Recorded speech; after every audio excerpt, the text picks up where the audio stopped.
My name is Claire Morgan, and this is how I discovered that my husband of 8 years hadn't just betrayed our marriage. He tried to steal the life we built together, right out from under me. The day I walked into my own kitchen and found them there, using my favorite mug, standing in my space, looking at me like I was the intruder, something inside me shifted for good. I wasn't just heartbroken. I was furious. And that fury, it didn't break me.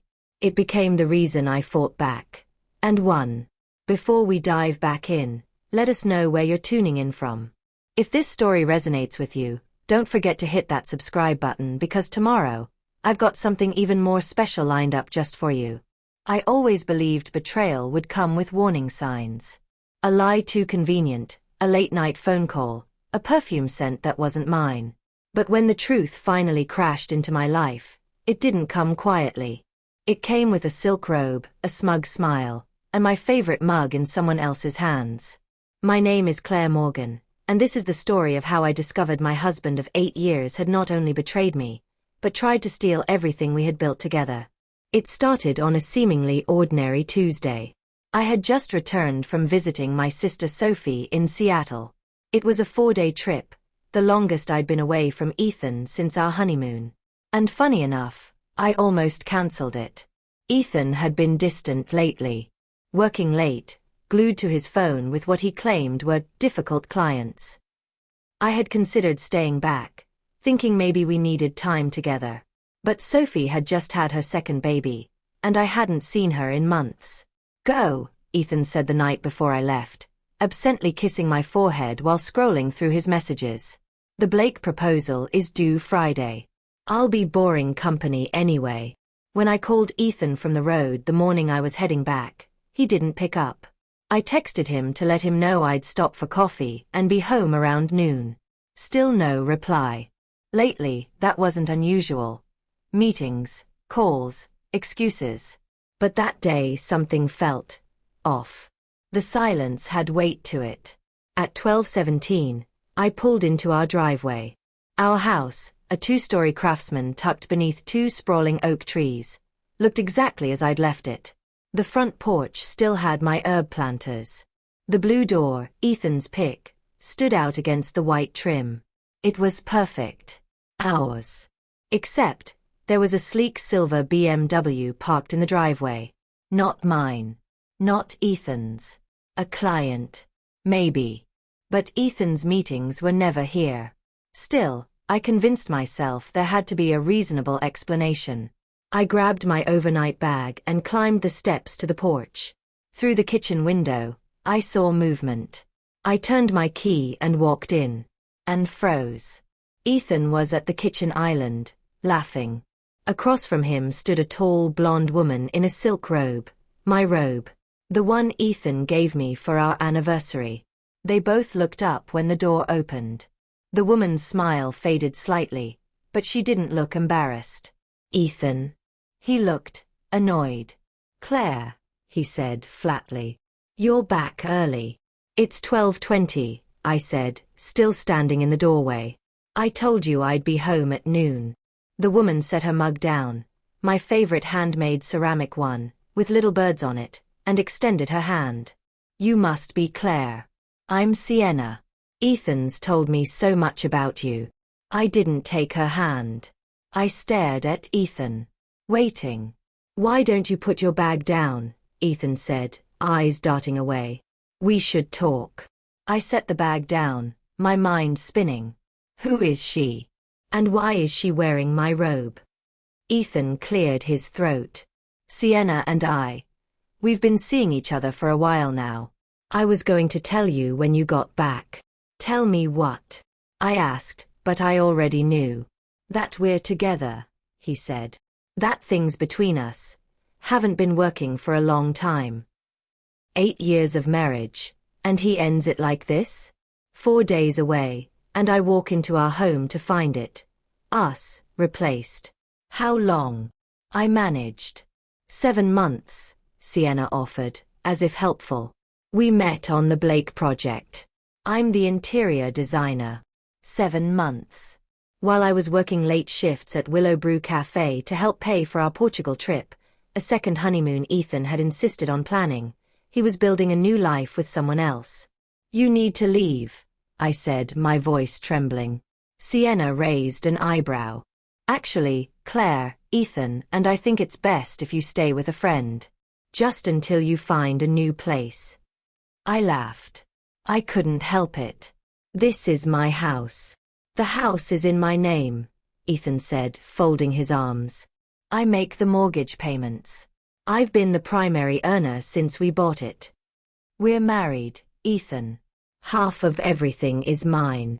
Actually, Sienna interjected with a smirk, Oregon isn't a community property state.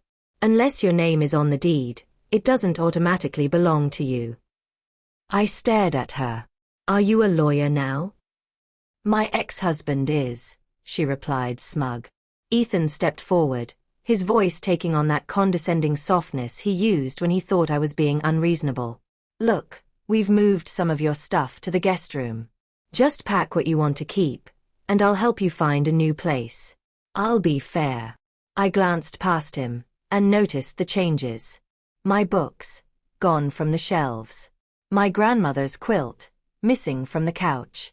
The entire living room had been redesigned, Sienna's fingerprints everywhere. Where are my things? I asked. In storage, Sienna said breezily. We needed the space.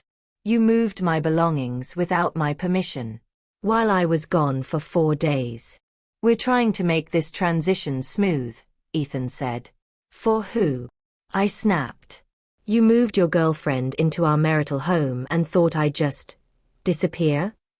I tried to tell you, he said, frustrated. But you hate confrontation. You always avoid hard conversations. Gaslighting. That's what this was. I begged you to go to therapy. 6 months ago. You said we were fine. I want you both out of my house, I said, reaching for my phone. Now. Or I call the police. Sienna actually laughed. She can't do that, can she? Ethan rubbed his forehead. Claire, don't make this uglier than it needs to be. The deed's in my name. I've paid 83% of the mortgage. My income qualified us. We're taking over now, Sienna added, like it was already decided. I looked around the kitchen, the one I'd remodeled myself during lockdown. The garden beds I'd built, the curtains I'd sewed. Everything was mine, even if it wasn't on paper. You planned this, I whispered. You waited until I was gone. It seemed kinder, Ethan said. Kinder. Something broke inside me. Not the kind of break that shatters you, but the kind that frees you. I looked him in the eyes. Fine, I said. I'll pack a bag. I walked up the stairs to what had once been my bedroom. Now it smelled like a perfume I didn't wear. Her clothes hung beside his. My side of the bathroom sink had been cleared. I packed, not because I was leaving, but because I needed time. Then I did what I should have done the moment I walked through the door. I called Talia Ruiz, my best friend and a paralegal at Crow Legal Group. Hey Claire, she answered brightly. How was Seattle? Talia, I said, voice breaking. I need help. Within 10 minutes, I had the beginning of a plan. Don't leave the house, Talia warned. Do not leave. Oregon's an equitable distribution state. Even if your name isn't on the deed, the house is a marital asset. And if he moved another woman in without your consent, no judge will look kindly on that. What do I do? Stay. Document everything. I'm calling Daniel Crow. I can't afford him. He owes me a favor. Sit tight. I'll be there in 30 minutes. I hung up, steadied my hands, and took pictures of everything. The closet, the living room, the kitchen. Her stuff. My missing things. The changed house. Then I walked back downstairs. Ethan and Sienna looked up, expectant. I've called a lawyer, I said, calm now. He'll be here shortly. And I'm not going anywhere. Their smiles faded. Ethan stepped forward, eyes narrowing. You can't afford a lawyer. Actually, I said, I can. And according to her, I have every right to stay in my marital home, regardless of whose name is on the deed.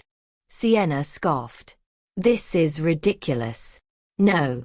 What's ridiculous is thinking I'd roll over and let you take everything from me. Ethan's face darkened. If that's how you want to play it, fine. But don't expect me to make this easy. I'm not going anywhere, I said. And for the first time since I walked through that door, I felt something that wasn't fear or heartbreak. I felt power. The living room felt like a battlefield. I had drawn my line, and for the first time since discovering the truth, I stood on solid ground. Ethan and Sienna had retreated to the back patio, whispering furiously behind the sliding glass doors. Their confidence had cracked, but I knew I needed more than just righteous anger. I needed proof, strategy, and backup. 30 minutes later, Talia Ruiz walked through the front door like a one-woman cavalry, notepad in hand, blazer unbuttoned, her expression somewhere between compassion and war readiness. With her was a man in his early 50s with sharp eyes and salt and pepper hair. "Claire, this is Daniel Crowe," Talia said. "He's one of the best family law attorneys in the state." Daniel nodded once, curt and reassuring. "Let's start at the beginning. Walk me through everything, from the moment you arrived." I recounted the scene, Sienna in my robe, Ethan holding my mug, the smugness, the dismissiveness. The admission of a 7-month affair. The attempt to push me out of my own home. Daniel's jaw tightened slightly, the only indication of his reaction. "He moved another woman into your marital home, attempted to remove you while you were away, and altered the property without your consent?" "Yes. They said they moved my things to storage to make room." I barely contained the disgust in my voice. "Do you know whose name is on the deed to the house?" "Ethan says it's just his. We used his credit. Mine was still recovering from student loans when we bought it. I wasn't thinking about the deed at the time." Daniel looked at Talia, then back to me. "Oregon isn't a community property state, but it is an equitable distribution state. That means even if your name isn't on the deed, the house is considered a marital asset unless you explicitly waived rights. Did you ever sign anything like that?" "Not that I remember. But he's been handling our finances for years." Daniel nodded. "We'll need to check. He may have refinanced without your consent." He stood up. "Mind if we take a look around?" "Of course not." We started with the office. Daniel opened the filing cabinet and began combing through folders. Talia followed me with her phone, documenting every room. In the office drawer, Daniel paused and pulled out a document. "When did you refinance your mortgage?" he asked, eyes on the paper. "We didn't," I said, confused. "At least I didn't." He turned the document toward me. "According to this, the house was refinanced last month. Signature here says Claire Morgan." I stepped closer. It looked like my signature, but it wasn't. My first name was too neat. The M was looped, and I never looped my M's. "That's not my signature," I whispered. "I never signed this." Daniel slid the document into his briefcase like a smoking gun. "That may be mortgage fraud." I felt sick. Why would he do this? I asked, more to myself than to them. "To extract equity," Daniel said. "To fund whatever they're planning next." He probably figured if he could remove you quietly, he'd be in the clear. I barely had time to process when we heard the sliding door open. Ethan stood in the doorway, scowling. "What the hell is going on?" he demanded. "You can't just go through my private files." Daniel stepped forward, unbothered. "Mr. Morgan, I'm Daniel Crowe. I represent your wife." Ethan blinked, clearly unprepared. "She can't just. As your spouse, she has every legal right to access financial documents pertaining to jointly owned assets." Ethan's eyes darted between Daniel, Talia, and me. I saw the panic beginning to creep in. For the first time since I'd walked through the door that day, he looked like the one on unstable ground. Now, Daniel continued, we're going to need copies of everything related to the refinancing and property ownership. If it turns out you forged a signature or misrepresented Claire's involvement, the consequences won't stop at divorce court. Ethan didn't respond. He just turned and stormed back onto the patio. That night, I stayed in the guest room. Ethan and Sienna were holed up in the master bedroom, slamming doors and whispering harshly.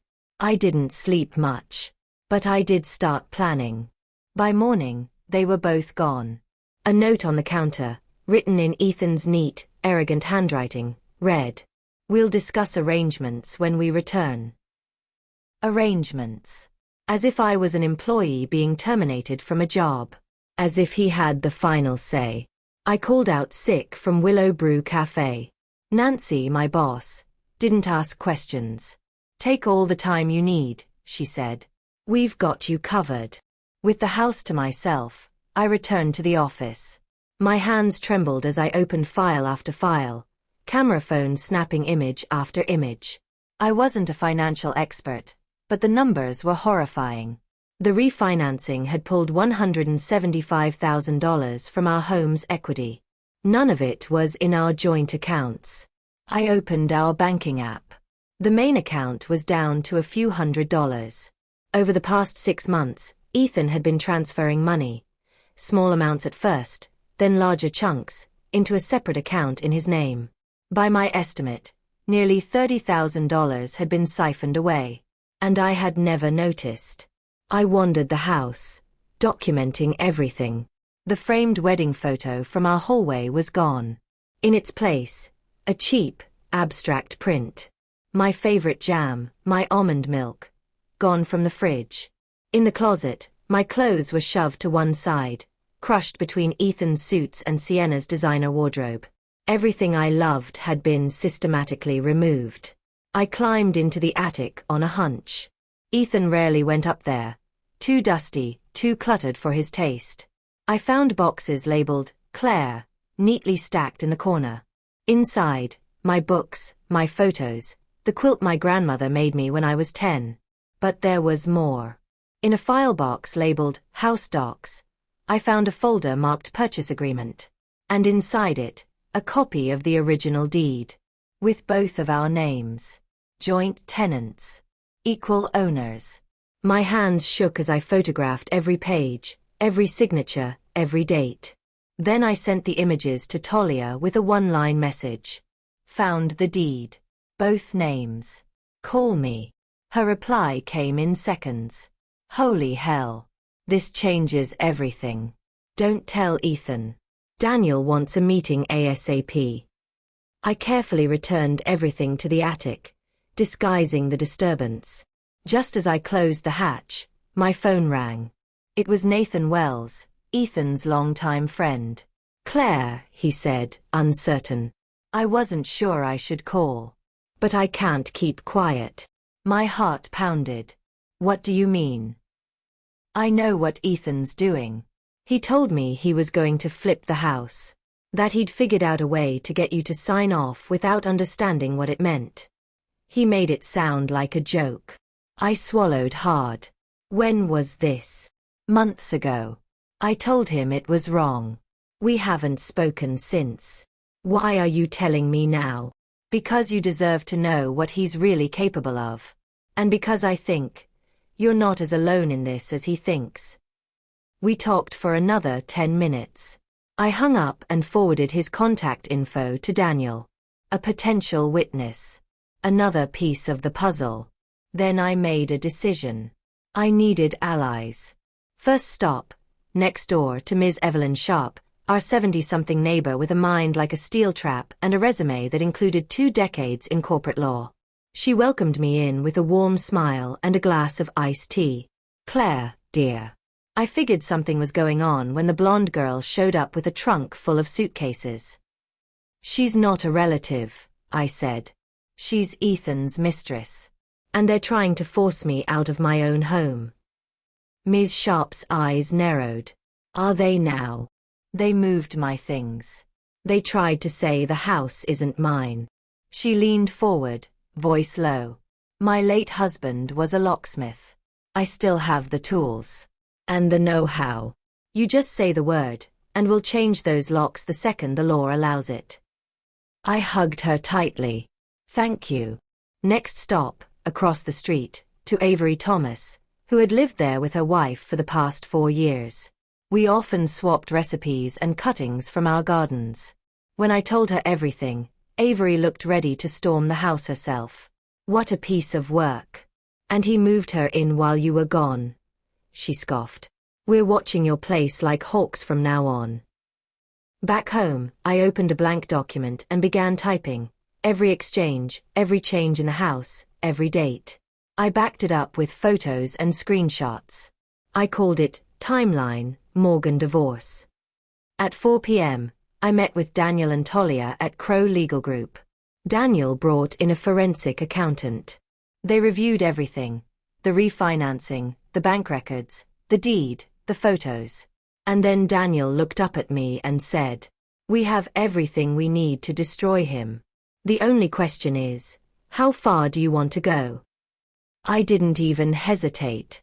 Let's go all the way. The morning after the meeting at Crow Legal Group, I woke up with my mind on fire. For the first time since the floor dropped out from under me, I wasn't reacting. I was strategizing. I had facts, proof, names, records. A lawyer who made Ethan sweat. And now, a forensic accountant tracking every penny my husband had stolen from our shared life. But I still needed one thing. Leverage. Daniel had made it clear, when people like Ethan got cornered, they either lashed out or folded. We were going to make sure folding was his only option. After Talia left that night, I'd stayed up late, combing through every drawer, file, inbox, and cabinet Ethan had ever touched. I was determined to turn every stone, every password-protected folder, every fake tax document he'd asked me to sign. And I found more than I bargained for. The refinancing he'd forged had pulled $175,000 in equity from our home, and none of that money had touched our joint accounts. But now, I had account numbers, transfers, timestamps. Ethan wasn't just cheating. He was laundering our life into something else, without me in it. The next morning, I received an alert from my bank. The joint checking account, the one my salary from Willow Brew Cafe was deposited into, was empty. 0. He hadn't just moved money into another account. He had stripped the one with my income. I snapped screenshots and sent them to Daniel with a simple message. He emptied the account. Daniel's reply came almost instantly. Document everything. This strengthens our case. Don't react.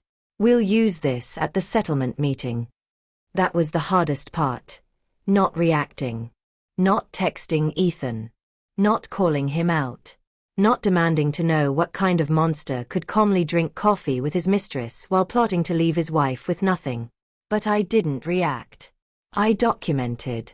I spent the afternoon going through the attic again, this time looking for original records. That's where I'd found the deed, the real one, with both our names on it. Proof that Ethan's claim of sole ownership was a lie. And now, I found something else. A file labeled House Docs, Originals, tucked into a corner beneath an old suitcase. Inside were home purchase documents, renovation receipts, and a folder stamped LLC, Horizon Projects. My stomach dropped. Horizon Projects was a company Ethan and Sienna had created, a real estate venture they apparently dreamed up while dismantling our marriage. Their first project. Our house. According to the paperwork, the LLC had been formed 2 months ago. Ethan and Sienna were listed as equal partners. Their stated goal: acquire, renovate, and flip residential properties. They weren't just building a life together. They were literally profiting off the one we built. Later that day, I received a message from a blocked number. At first, I thought it was another tactic. Harassment, perhaps, until I opened the email. Subject: You should know. Claire, you don't know me, but I work with Sienna at Taylor Design Group. What Ethan and Sienna are doing is wrong. They've been planning this for months. She even calls it the takeover project. She has mood boards and finish samples hidden in her desk. I thought you should know. A concerned observer. My heart raced. This wasn't just betrayal anymore. It was a coordinated campaign to remove me and make money off it. I replied carefully. Thank you for your honesty. If you can safely send any documentation or images, it would help my legal case immensely. The response came 10 minutes later. I'll see what I can do. But be careful. Sienna's not as harmless as she seems. I forwarded everything to Talia and Daniel, who responded almost in unison. She just gave us the smoking gun. Keep her talking. By the time the sun set that day, I had compiled more evidence than I'd ever thought possible. Photos of the forged refinancing paperwork. Screenshots of the drained joint account. Email admissions from Sienna's co-worker. The deed showing joint ownership. Records of financial transfers. Proof that Horizon Projects was using stolen funds. I was building a wall around myself, brick by brick, each detail a nail in the coffin of Ethan's story. And Ethan must have felt it, because around 7 p.m., I received a shared Google Doc notification. Settlement proposal. Claire Morgan. I opened it and laughed. Ethan was offering me $50,000, a one-time payout, if I agreed to move out of the house within 48 hours and sign a statement giving up all future claims to equity, retirement accounts, and any investigation into the refinancing. He even offered to let me keep my car. How generous. I forwarded it to Daniel with one word. Insulting. His reply came seconds later. Desperate. He knows he's losing. But the day wasn't done. Around 8:30 p.m., the doorbell rang. A flower delivery. A stunning bouquet, orchids, lilies, roses, in a crystal vase that screamed overcompensation. The note said, "Enjoy them while you can. You won't be able to afford luxuries like this once we're done with you." No signature. But none needed. I picked up the flowers, walked next door to Ms. Evelyn Sharp's house, and handed them to her. Someone thought I might enjoy a parting gift, I said with a forced smile. She read the note, her eyes going cold. Disgusting. I figured they'd look better here. I'll keep the note too, she said, as evidence. Just before midnight, another alert hit my inbox. Dozens of new subscriptions under my email address. Apps, trial memberships, deliveries. Someone was trying to bury me in digital clutter and automated billing. I cancelled every one. Took screenshots. Added it to my documentation file. They were throwing everything they had at me. But I was still standing. The next morning, I made myself breakfast. Eggs, toast, black coffee, and ate it in the kitchen Ethan and I had remodeled during the pandemic. The space felt different now. Not haunted. Claimed. At 9:45 a.m., my phone rang. A woman's voice introduced herself as Erica Lang, from First National Bank. "Mrs. Morgan, I'm calling about a recent large withdrawal from your joint account." My stomach clenched. I didn't authorize anything. There was a deposit of $40,000 from a home equity line, followed by a withdrawal of $42,500, completed by Mr. Morgan yesterday. That was it. He was trying to drain everything before I could trace it. "I'd like to dispute that transaction," I said. "My husband and I are separating. I did not authorize the refinancing or this withdrawal." "I'll begin a formal investigation," she said. "The account will be frozen during review." "One last thing. Ms. Lang, are you friends with Sienna Blake?" There was a pause. "We're acquainted, professionally. You should know that her involvement in the refinancing may have included forgery. My attorney will be in touch." I hung up and texted Daniel. Bank confirmed the forged loan funded a $42,000 withdrawal. Disputed. Account frozen. Also, bank officer may be tied to Sienna. His response. "Excellent. It's all unraveling." I went to the front yard, trimmed a few of my garden boxes, then took one final look at the house from the curb. 3 years ago, I stood on this driveway with Ethan, laughing, dreaming, keys in hand. We were a team. Now, he was an opponent. But the house was still mine. Tomorrow, we would sit at a conference table with lawyers and facts and signatures. And I would win. Not just the legal battle. Not just the money. I would win back my name, my space, my future. Because I wasn't just fighting to keep a home. I was fighting to prove that I would not be erased. I arrived at Crow Legal Group 10 minutes early. The air was crisp, the kind that warns autumn is stepping aside for winter. I wore my armor, charcoal blazer, ivory blouse, and the delicate sapphire earrings Ethan once gave me. Ironic, maybe, but fitting. They were mine now. Like everything else he'd tried to take. Inside, Daniel and Talia were already waiting, their laptops open, documents spread out like a chessboard. I was the queen, and today, we were playing for keeps. "Claire," Daniel greeted, standing to shake my hand. "You look ready." "I am." Talia handed me a water bottle. "This isn't about intimidation. It's about leverage. You have it. Now we use it." I took a seat, heart steady.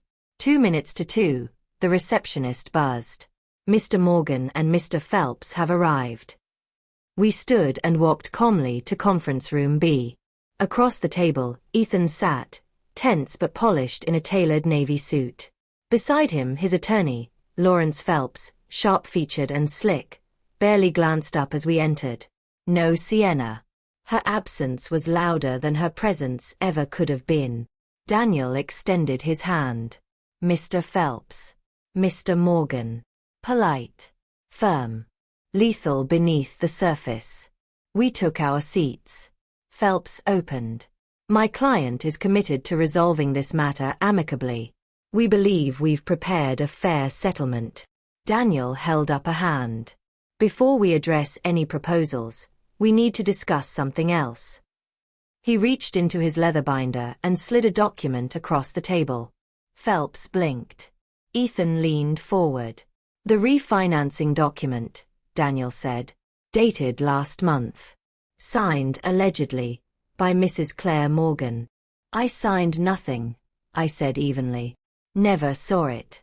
Never discussed it." Phelps looked skeptical. "Do you have proof?" Daniel smiled thinly. "Yes." He placed another page atop the first, a printed email from Erica Lang at First National Bank. "I notarized the document at the request of Ms. Sienna Blake. I did not personally witness Mrs. Morgan's signature." Ethan's face lost its color. "Forgery," Daniel continued calmly. "A felony. And motive, means, and opportunity are all here. Along with this," he dropped the Horizon Projects LLC documents onto the table. "Formed with the extracted equity. Built on fraud." I watched Ethan's composure unravel. His attorney started sweating. Phelps tried to recover. "Even if there were irregularities, surely we can settle this civilly." "We intend to," Daniel cut in. "That's why we haven't yet filed criminal charges. That option remains open." Talia passed forward a thick manila folder. Bank statements. Transfer logs. Asset movement. Nearly $215,000 diverted. Most to Horizon Projects, some to personal accounts, some simply unaccounted for. "I also have," I added, sliding forward a fresh sheet, "this." It was an email from Sienna's coworker. One line, printed in bold at the top. She calls it the Takeover Project. Ethan blinked. "What is this?" "A nickname," I said, "for renovating and flipping the house once I was out of the way." Her words. Not mine. "Provided by an anonymous source, no doubt," Phelps said weakly. "Actually," Daniel said, "we've since confirmed the authenticity. And she's willing to testify if necessary." The room went quiet. For a long moment, no one spoke. I watched Ethan process the reality. The plan had crumbled. His secret accounts were exposed. His legal position obliterated. And Sienna, gone. She'd left the moment she realized he was a sinking ship. Finally, Phelps cleared his throat. Given the evolving situation, we'd like a brief recess. Daniel nodded. Take your time. Ethan and Phelps left. I sat back in my chair, staring at the empty spot across from me where my husband used to sit. Once a partner, now an opponent. Talia leaned in. He's going to fold. I know, I said. You okay? Yes, I replied. Because I'm about to win. They returned 20 minutes later. Ethan looked exhausted. His tie was loosened, his confidence deflated. Phelps did the talking. My client is prepared to offer the following: full transfer of the house to Mrs. Morgan. Restoration of all diverted funds. Dissolution of Horizon Projects, LLC. An equitable split of retirement accounts and investments. And no further contest of divorce terms. Daniel nodded. Legal fees. Covered by Mr. Morgan. And criminal liability? Daniel asked, folding his hands. We're requesting no pursuit of charges in exchange for full cooperation. I considered it. Pushing charges would delay closure. This settlement gave me everything I wanted, and then some. Agreed, I said. For the next 2 hours, we ironed out terms. Daniel was ruthless but measured. I remained silent unless prompted. The house. The accounts. The retirement. The car. The settlement. It was all written down, notarized, signed. And then, it was done. Ethan stood, adjusting his coat. At the door he paused. I never meant for it to end like this, he said. I looked him dead in the eye. No. You meant to win. He left without another word. When the door clicked shut, Daniel turned to me. You held your ground. I felt lightheaded, like the pressure had finally lifted. So that's it. Not quite, he said. But close. We'll finalize the divorce paperwork next. And tomorrow. We change the locks, I finished. Talia smiled. Damn right. That night, I walked through the house with a glass of wine. It was quiet, but not like before. Not tense. Not occupied. Mine. The master bedroom felt lighter. His things were gone.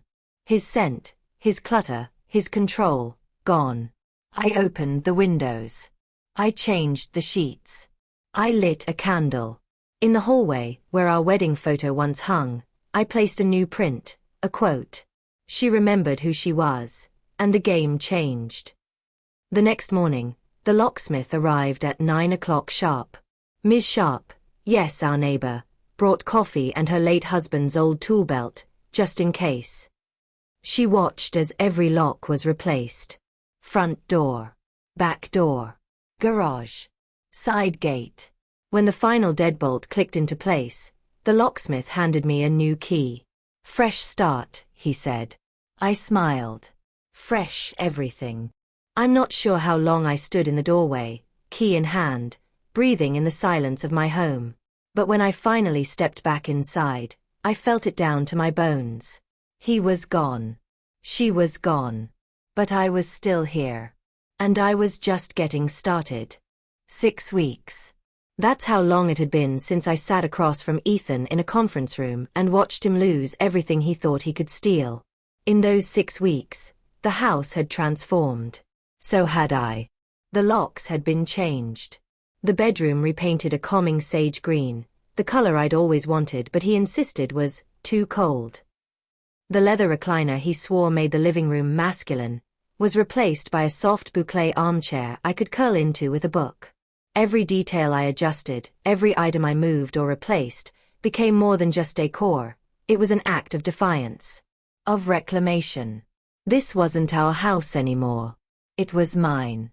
The legal wheels kept turning, Daniel expertly managing the divorce filings, Talia checking in every few days like clockwork. The bank, facing exposure, cooperated swiftly to reverse the fraudulent refinance. The deed. Now solely in my name.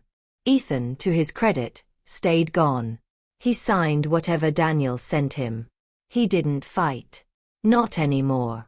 Word around town, thanks to a couple of friends still willing to speak the truth, was that Sienna had abandoned him just days after our settlement meeting.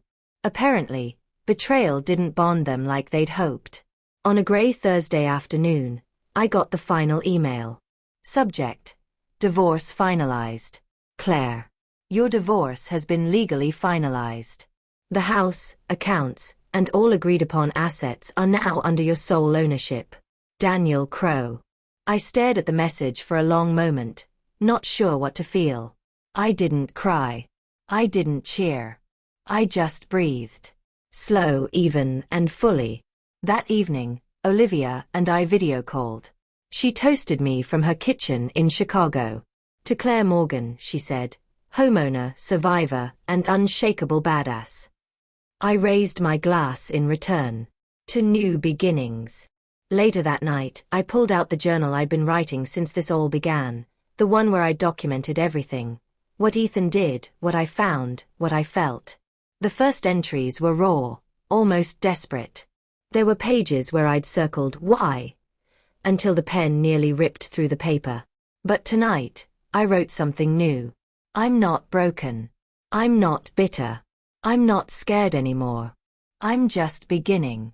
I returned to work at Willow Brew Cafe that Monday. Nancy, my manager-turned-mentor, met me at the door with a grin and a promotion. I've been waiting to give you this, she said, handing me a new name badge. Claire Morgan, General Manager. You deserve this. Not in spite of what you've been through, because of how you got through it. The raise would help.